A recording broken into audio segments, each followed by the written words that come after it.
আরে পল্টু যে, কি ব্যাপার? চা দেবো নাকি? হ্যাঁ, কড়া করে 3টে চা দে। আচ্ছা বসো, দিচ্ছি। ফুটো, চিন্তা করিস না, বস একটু চা খেয়ে নে। দেখবি চা খেলে মনটা ভালো হয়ে যাবে। কেন, আমাদের ফুটোর আবার কি হলো? আর বলিস না, সকাল থেকে ফুটোর বউ বাড়ি আসেনি, তাই একটু চিন্তা করছে। সে কি, সেই সকালবেলায় স্যারের সাথে বেরিয়ে এখনো বাড়ি আসেনি? স্যারের সাথে মানে? এ কি ফুটো, তুমি জানো না? আরে সকালবেলা আমি দেখলাম ওই পাড়ার মাস্টারের সাথে তোমার বউ ওর বাড়িতে গেল। আমি তো ভাবলাম তুমি সব জানো, এখন তো দেখছি কিছুই জানো না। তাই তোমাকে বলি ফুটো, ওই পাড়ার মাস্টারের না চরিত্র খুব একটা ভালো না। যদি পারো বউকে একটু ওইসব করতে বারণ করো। ওইসব করতে বারণ করবো মানে? খান কি ছেলে, কি বলতে চাইছিস তুই? তোর এত বড় সাহস আমার বউয়ের নামে উল্টো পাল্টা কথা বলিস তুই? এ কি ফুটো, তুমি ভুল বুঝছো। আমি অমন কিছু বলতে চাইনি। আমি তো শুধু তোমার ভালোর কথা ভেবে বললাম। তোর ভালোর কপাল মারি বাড়া। আরে ফুটো, তুই কিছু মনে করিস না, মদন তোকে ওইভাবে কিছু বলেনি। কান কি ছেলে বাড়া, সব গান মেরে দেবো।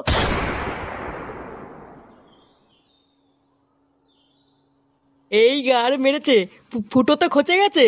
বোকাচোদা মদন, তুই খাবি এবার চোদন দেখ। লেওড়া চা খেতে এসেছি, চা না দিয়ে উনি বাল বাল চুদাচ্ছে। লেওড়া আমি কি করে জানবো ওর এইভাবে গায়ে লেগে যাবে? কে জানে বাড়া, এবার ফুটো কি করবে।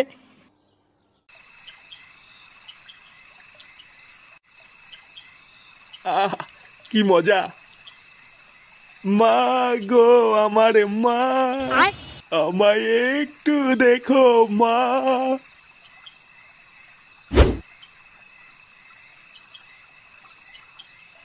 কিরে ঢামনা, হ্যাঁ বাড়ি আসার সময় হলো?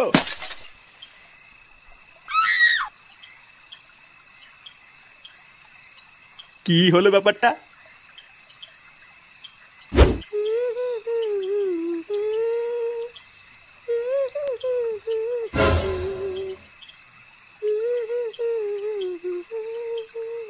মাগি গান মারাচ্ছে